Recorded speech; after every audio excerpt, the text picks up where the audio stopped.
Et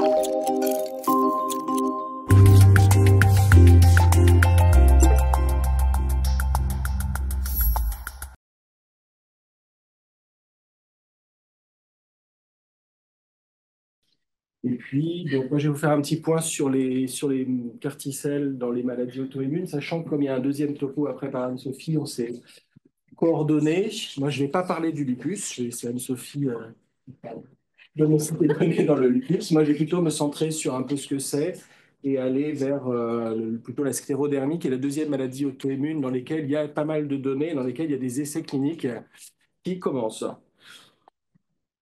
Alors, juste, on va beaucoup parler de ciblage des lymphocytes B, et c'est vrai que c'est un mécanisme qui est quand même fondamental dans les maladies auto-immunes. Il y a énormément de développement thérapeutique. Alors, c'est vrai qu'on pense beaucoup au CAR-T, on pense aux bispécifiques, mais il y a aussi des médicaments. Alors, bien sûr, il y a le rituximab, qui est un peu notre traitement historique, j'ai envie de dire, pour cibler le lymphocyte B, et on l'utilise quand même avec plutôt des bons résultats dans certaines maladies auto-immunes, mais on voit aussi qu'il a des limites, hein. Par exemple, dans le lupus, la sclérodermie systémique, la maladie de Sjögren, on voit que ce médicament n'a pas une efficacité parfaite et qu'on doit faire mieux. Et après, je vous ai mis un petit peu tout ce qui était en développement et qui cible quand même principalement les lymphocytes B. On a notamment le recours à l'obinutuzumab, hein, qui peut être intéressant, qui est un autre anti-CD20 avec peut-être une meilleure déplétion tissulaire chez les malades qui ont parfois une allergie ou une maladie sérique au rituximab. Et puis bien sûr, on peut dépléter les baies, mais aussi on peut couper leur activation en jouant par exemple avec le belimumab ou le ianalumab. Diapositive suivante. Donc, comment fonctionne finalement un CAR-T par rapport, comment elle se fait cette construction? C'est une construction génétique. Donc là, on va beaucoup parler des CAR-T CD19, donc qui vont cibler les lymphocytes B. Donc, c'est une construction quand même relativement complexe et qui va probablement se complexifier avec le temps. L'idée étant de pouvoir cibler le CD19 sur les lymphocytes B en prenant un fragment variable d'immunoglobulines.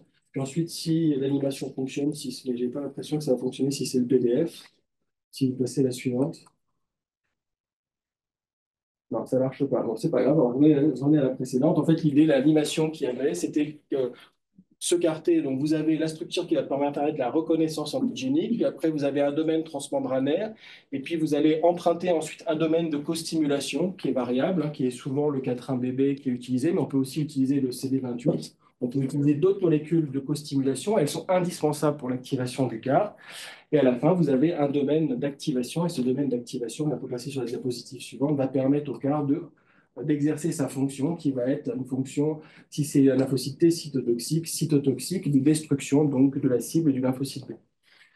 Donc la première génération de CAR qui a été développée n'avait pas de domaine de co-stimulation et finalement avait un effet relativement faible. Et c'est quand on a ajouté ce domaine de co-stimulation que le CAR s'est révélé beaucoup plus efficace. Donc, je vous ai mis après tous les domaines de co-stimulation possibles. Et c'est vrai que pour l'instant, la majorité des données qui sont disponibles avec les CAR de deuxième génération sont avec des domaines de co-stimulation 4,1-BB et un domaine d'activation CD3. Diapositive suivante. Donc, il y a même des troisième générations de CAR qui ont été en développement, même des quatrième générations. Et l'idée à ce moment-là, c'est d'ajouter un domaine de co-stimulation pour augmenter l'activation et l'efficacité du CAR.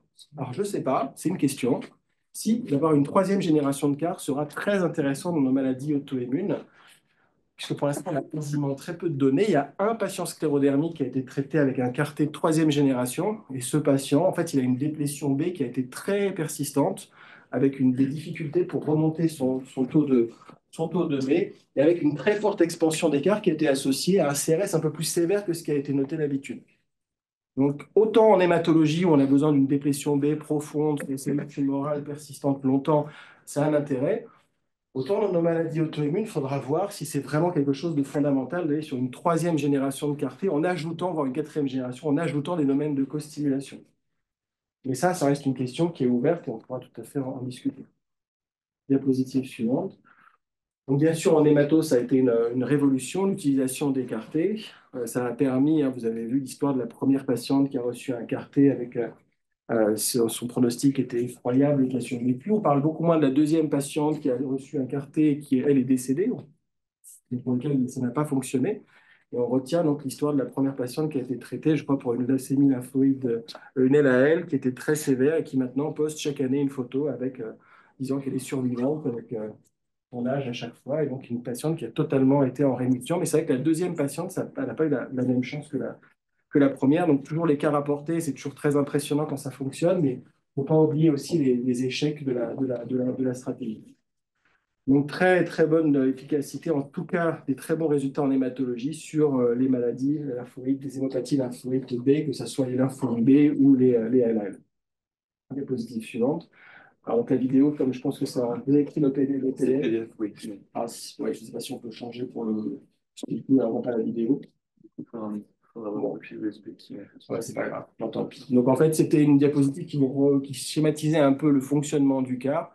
Après, ce qui est intéressant, c'est ce qui est à gauche, c'est pour montrer quand même le parcours qui reste relativement complexe d'un malade, qui doit déjà arrêter son traitement immunomodulateur, les corticoïdes, pour pouvoir mobiliser ses cellules, faire une lecaphérèse pour les prélever, ensuite isoler et enrichir les lymphocytes T, puis ensuite faire la transduction et la modification génétique pour armer les lymphocytes T avec le CAR, puis ensuite il y a une phase d'expansion et une phase de reperfusion, ensuite de réinjection de CAR une fois qu'ils ont été complètement produits.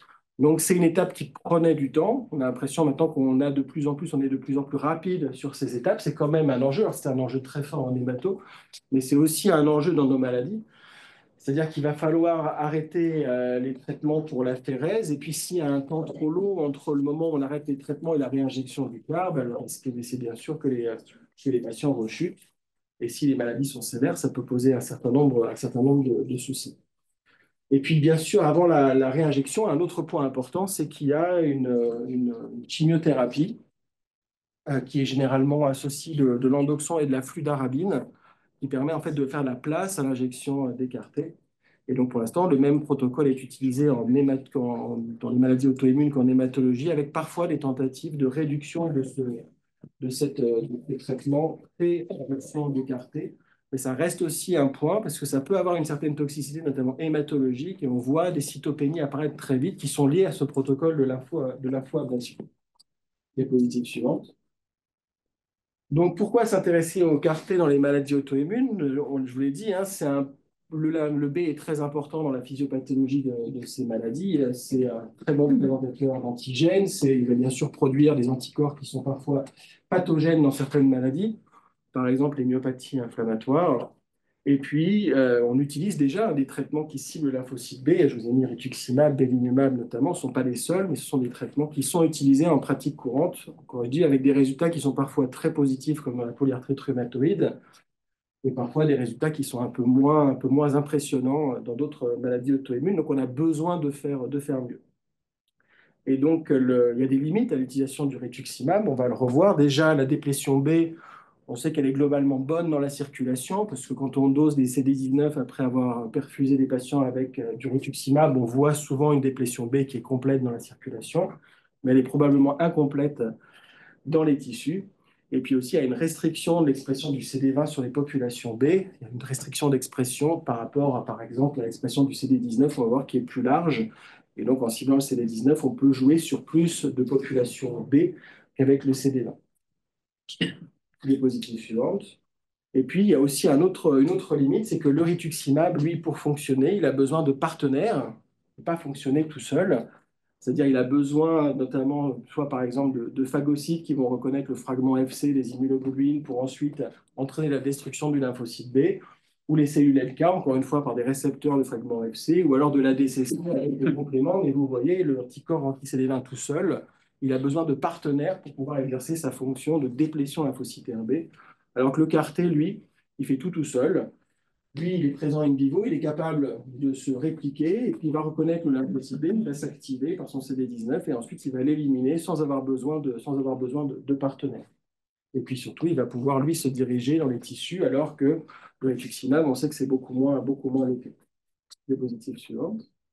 Donc l'intérêt de cibler le CD19, c'est ce que je vous disais, c'est qu'il y a une expression plus large du CD19 par rapport au CD20. Vous voyez que vous avez les plasmablastes qui vont exprimer le CD19 mais pas le CD20, et pareil, les pro-B qui vont exprimer également le CD19 mais pas le CD20. Donc si on utilise et qu'on cible le CD19, on va pouvoir avoir une action plus suppressive sur les B qu'avec le rituximab. Et ce qui est assez intéressant de noter, Et ça, on va aussi en discuter, c'est qu'il y a des CAR qui vont cibler BCMA, qui vont eux plus cibler les plasmocytes à longue durée de vie, mais on voit chez quelques patients qui ont eu des CAR BCMA ou des patients qui ont reçu du déclistamab, qui ciblent aussi le BCMA, qui est un anticorps spécifique, parfois des déplétions plus larges que simplement les plasmocytes à longue durée de vie, parfois même les B sont aussi impactés par cette stratégie qui cible le BCMA.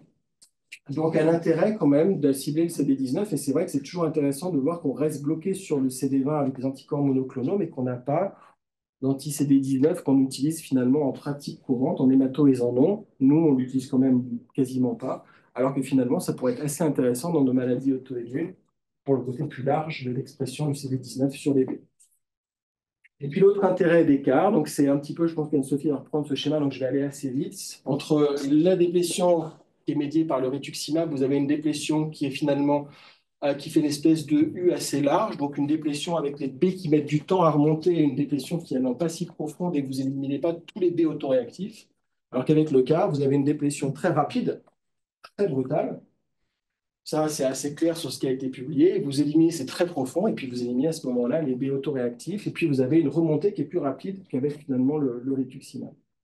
Donc ça, on pourra aussi en reparler. La cinétique de déplétion des B est très intéressante avec des CAR-T de deuxième génération.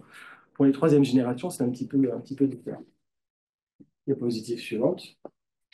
Et donc la déplétion dans les tissus, avec les CAR-T, il y a quelques données. Donc il y a eu ce travail qui a été publié dans RD, qui vient encore, enfin je dis encore parce que vous allez voir, les données viennent très souvent de la même équipe, hein, c'est l'équipe d'Erlangen, l'équipe de Georg Schett. Donc c'est aussi pour l'instant un peu une limite, c'est que les données viennent beaucoup du même centre, mais ça va s'accumuler, on va avoir des données qui vont venir aussi d'ailleurs et aussi de France à un moment donné, ce qui va être très très intéressant.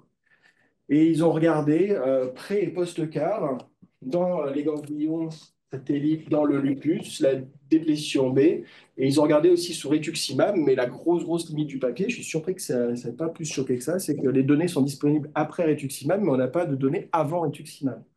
C'est quand même un peu embêtant de ne pas avoir l'avant-après dans les deux situations. En tout cas, ce qui est clair, c'est qu'il y a une déplétion très franche des CD19 et CD20 dans les ganglions post-injection de carticelle, CD19, anti-CD19, alors que ce n'est pas le cas avec le rituximab. Mais encore une fois, on n'a pas vraiment les images d'immunohistochimie d'avant traitement par étude. Et puis nous, on a des données aussi, mais qui sont plus indirectes, parce que ce sont des données murines dans un modèle murin de sclérodermie systémique, qui est la souris Fratouche, on va en reparler tout à l'heure. On a vu aussi une meilleure déplétion de lymphocytes RB, que ce soit les CD19, mais aussi les CD20, que ce soit dans le sang ou dans les tissus, avec le CAR-T CD19 qu'avec l'anti-CD20 murin. Donc des données indirectes qui suggèrent quand même, dans le poumon ou dans les ganglions, une meilleure déplétion tissulaire avec le CAR-T qu'avec les anti-CD20. Le positif suivant. Alors maintenant, dans les maladies auto-immunes, une fois qu'on a dit ça, alors vous allez voir, là, les grandes avancées, elles ont surtout été dans le lupus. C'est sans doute la maladie où il y a le plus de résultats et de choses à discuter. Donc ça, c'est Anne-Sophie qui va en parler juste après. Moi, je vais revenir sur la sclérodermie systémique et un peu les myopathies inflammatoires. Ce sont les deux maladies qui vont être ciblées après le lupus par les essais CAR-T. En tout cas, dans la sclérodermie systémique, clairement, et les myopathies inflammatoires, ça devrait arriver. La diapositive suivante. Donc, juste pour vous rappeler quand même la complexité, mais c'est un peu comme le lupus, hein, ces maladies ont une physiopathologie complexe, mais la sclérodermie, c'est encore plus compliqué parce que vient s'ajouter en plus de l'inflammation et de l'atteinte vasculaire, la fibrose. Et donc, il y a quand même une espèce de dogme, d'adage qui dit bah, quand on a de la fibrose, on n'arrive pas à la faire régresser. Ou alors vous êtes très fort. Quelqu'un a déjà fait régresser de la fibrose établie, c'est quand même bien compliqué. En tout cas, ce n'est pas avec des stratégies qui visent l'auto-immunité qu'on y arrive. Et les antifibrosants, pour l'instant, sont une avancée, mais une avancée relativement limitée. Donc, il va y avoir ce problème de fibrose qui va de toute façon se poser dans la sclérodermie, qui n'existe pas dans le lupus. Diapositive suivante. Et dans la physiopathologie, certes, le B est important, mais surtout, celui qui va être au centre de la physiopathologie de la sclérodermie, c'est le lymphocyte T. Lymphocyte T, plutôt TH2, qui vont produire l'IL4, l'IL13, des cytokines qui vont avoir un effet activateur sur le fibroblast pour qu'il se différencie en myofibroblaste et qui crachent des protéines matricielles. Donc l'immunité innée est aussi très importante. Les macrophages ont plutôt une polarisation M2 dans la maladie. C'est plutôt des macrophages résolutifs, mais qui, encore une fois, vont sécréter des cytokines et des facteurs de croissance qui vont activer le fibroblast. Et c'est ce T qui va vraiment être au centre, Alors le T, il y a une petite polarisation TH1 au début de la maladie avec pas mal de TNF, d'interféron gamma au début, puis ensuite ce switch vers la voie TH2 et les voies plutôt cytokine, IL4, IL13. Mais le T va vraiment être au centre.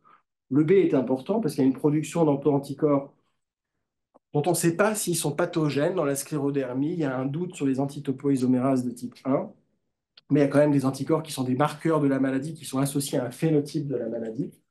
Mais néanmoins, le B, on sait aussi qu'en ciblant avec le rituximab, on a des résultats positifs sur la peau. Mais par exemple, on n'a pas de résultats très probants sur le poumon, même s'il y a un essai japonais positif qui a permis le développement du rituximab et l'autorisation du rituximab au Japon pour la PID de la sclérodermie.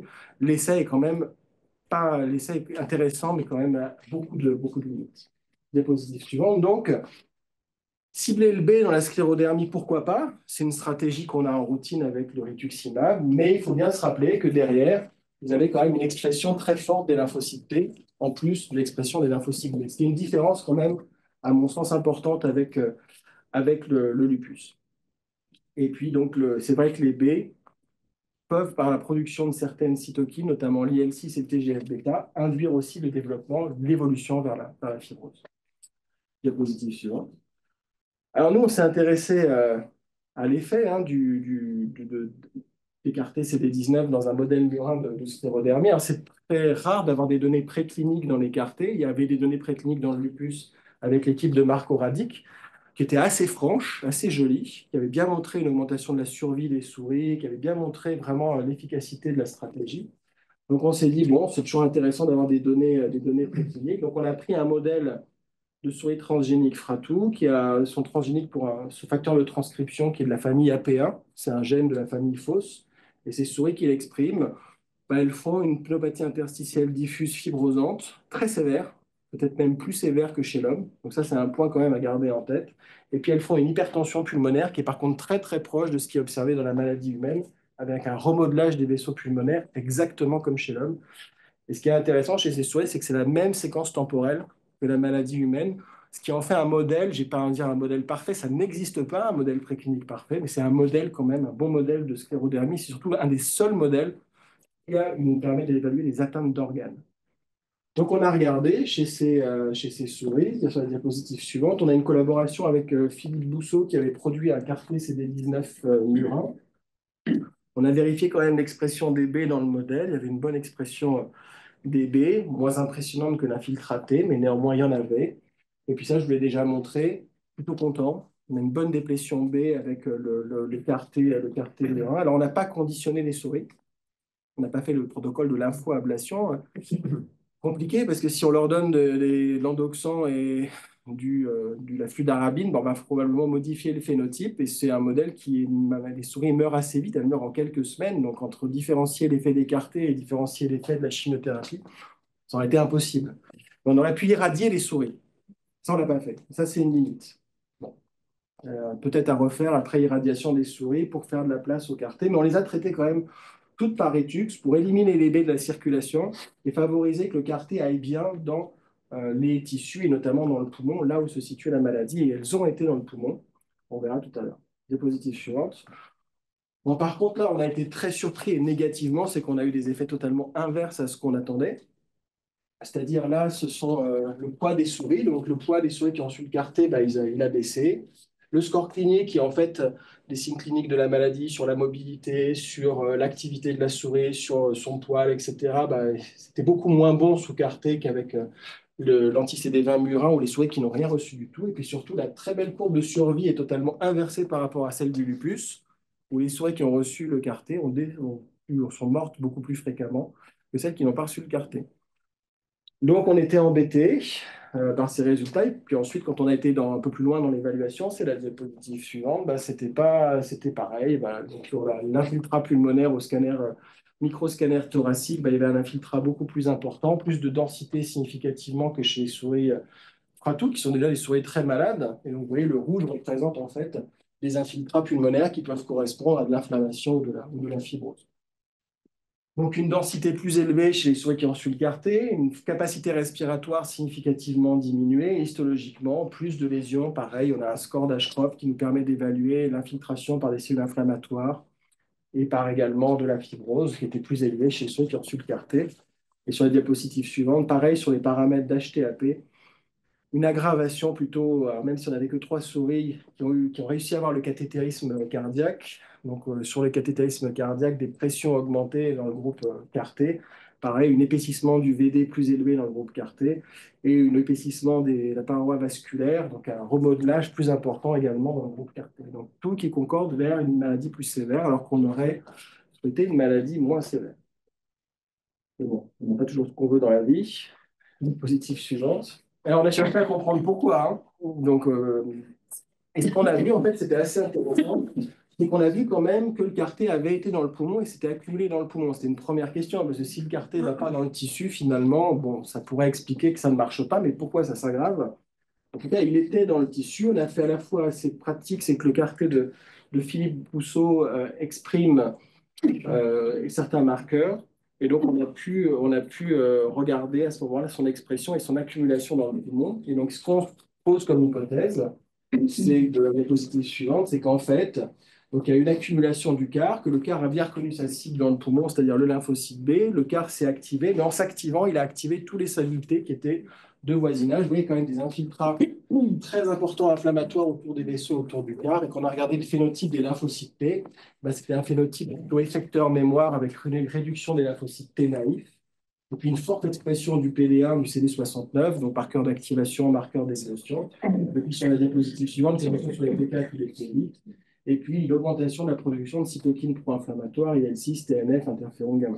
Donc on l'hypothèse, donc dans ce modèle où on n'a pas conditionné les souris pour justement diminuer la charge de T, qui est peut-être une erreur, mais ça nous permet en fait de voir que le quartier dans une maladie où il y a une dominante T, si on ne prépare pas les patients, si on ne conditionne pas correctement les patients, eh bien, il y a une activation possible des T par l'activation du CAR de voisinage. Ces T ont un profil pro-inflammatoire et peuvent à ce moment-là exacerber un peu la maladie. Le positif suivant. Donc, ça a été nos conclusions. Passer à la diapositive suivante. Et donc, du coup, ce qui se passe, c'est qu'est-ce qui se passe chez l'homme alors dans la sclérodermie? Parce que finalement, c'est ça la question.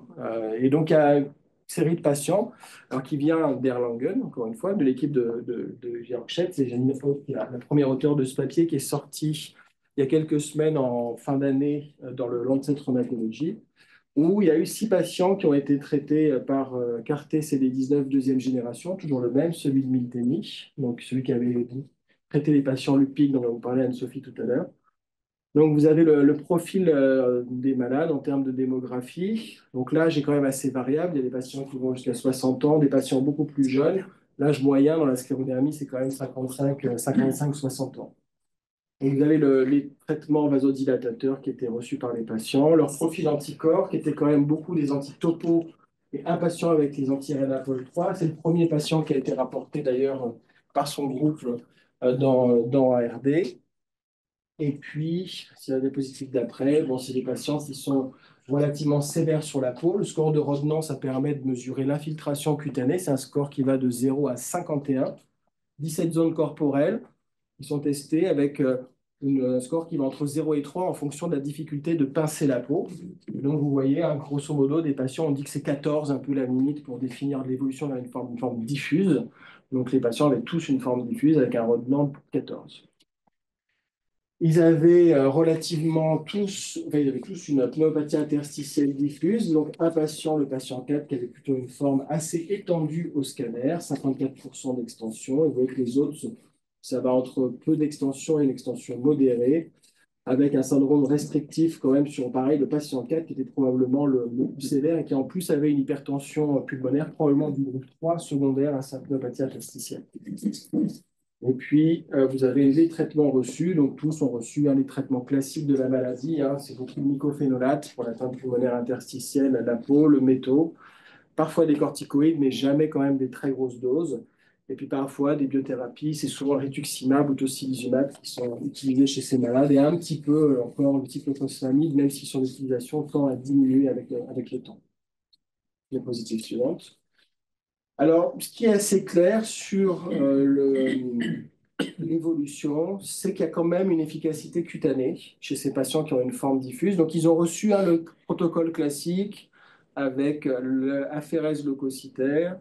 Pardon, oui, c'est aphérèse. Ils ont repris lymphocytes B. Donc, ils ont recueilli les cellules T et ils ont ensuite fait une construction avec le CAR habituel, avec un domaine de co-stimulation 4-1-BB. Ils ont réinjecté les malades et globalement, la tolérance a été bonne. Donc, on pouvait imaginer, surtout chez le patient sévère, une exacerbation de la PID. Ça n'a pas été observé donc, chez ces patients. La tolérance a été bonne. Et si on regarde en termes d'efficacité, alors, on verra, je pense après, je vous ai mis des données sur le CRS et sur la neurotoxicité, mais il n'y en a pas eu, il n'y a pas eu de choses significatives. Mais on voit quand même une amélioration cutanée. Alors, c'est vrai que moi, j'ai revu le papier, je l'avais absolument demandé qu'on ait l'évolution avant le CAR-T. Et c'est vrai que c'est quand même, on n'a pas pour tous les patients, mais il y avait quand même des malades qui étaient sur des formes progressives, qui étaient en train de monter leur score de Rodnan avant l'injection du CAR-T. Et après l'injection du CAR-T, on voit quand même qu'on cette, ce score de Rodnan. Donc, on semble quand même sur la peau avoir une bonne efficacité. Par contre, sur le poumon, eh ben, on est un peu sur ce qu'on a déjà observé. Il n'y a pas beaucoup de malades, mais on ne voit pas finalement, c'est la CVF qui est très importante, on ne voit pas d'amélioration ou de progression de la CVF.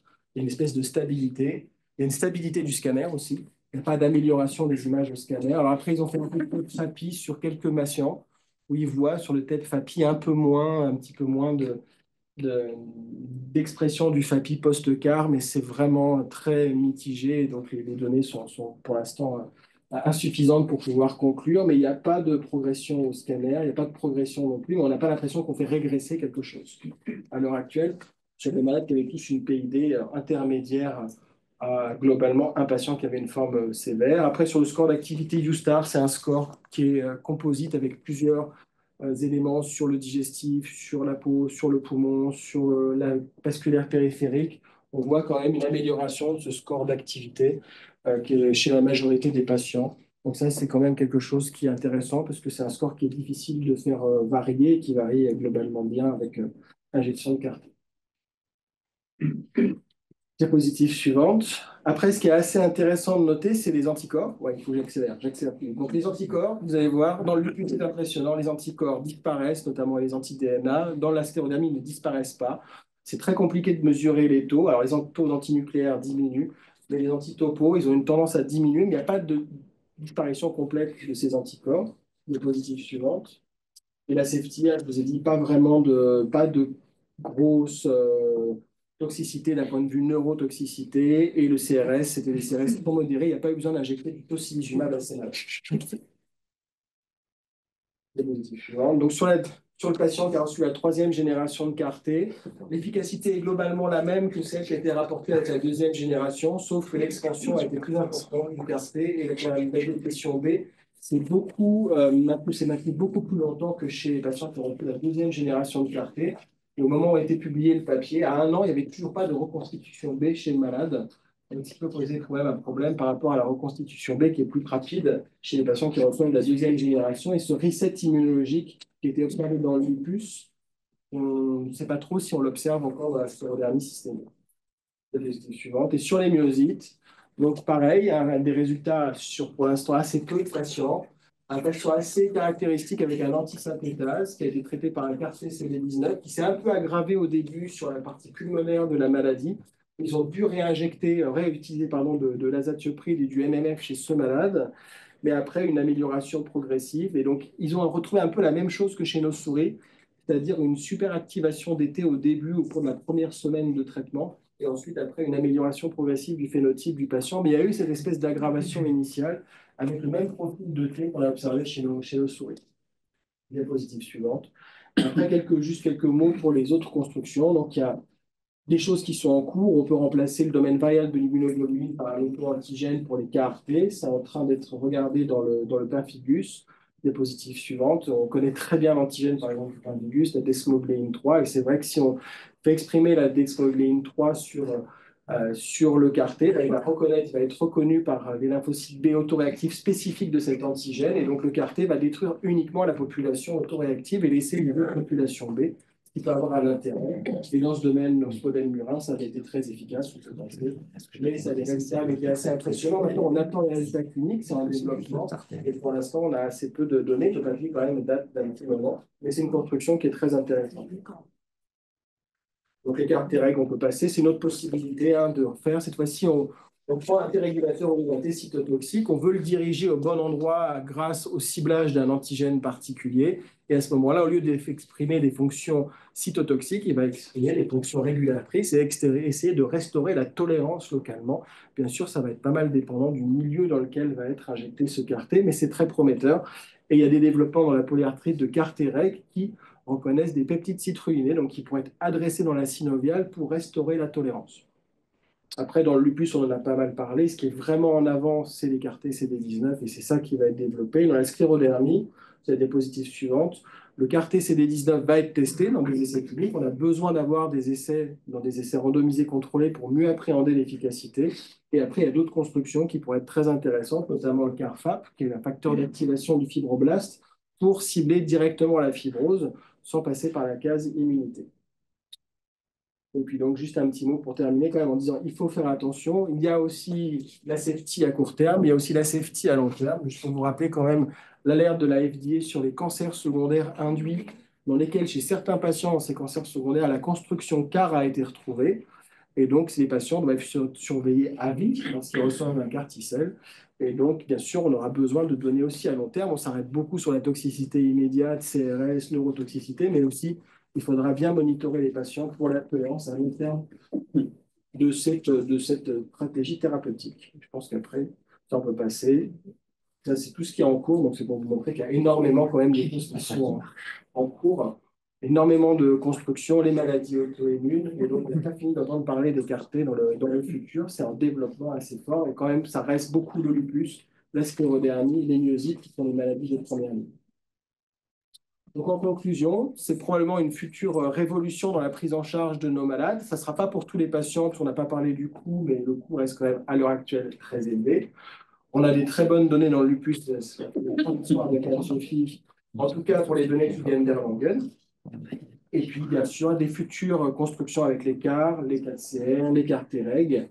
Et puis, bien sûr, il y aura leur opposition possible avec l'utilisation des anticorps bispécifiques que je n'ai pas du tout discuté parce qu'on a pas le temps. Les anticorps bispécifiques sont aussi très intéressants et vont faire de la concurrence au CAR-T dans nos maladies auto-immunes. Merci beaucoup.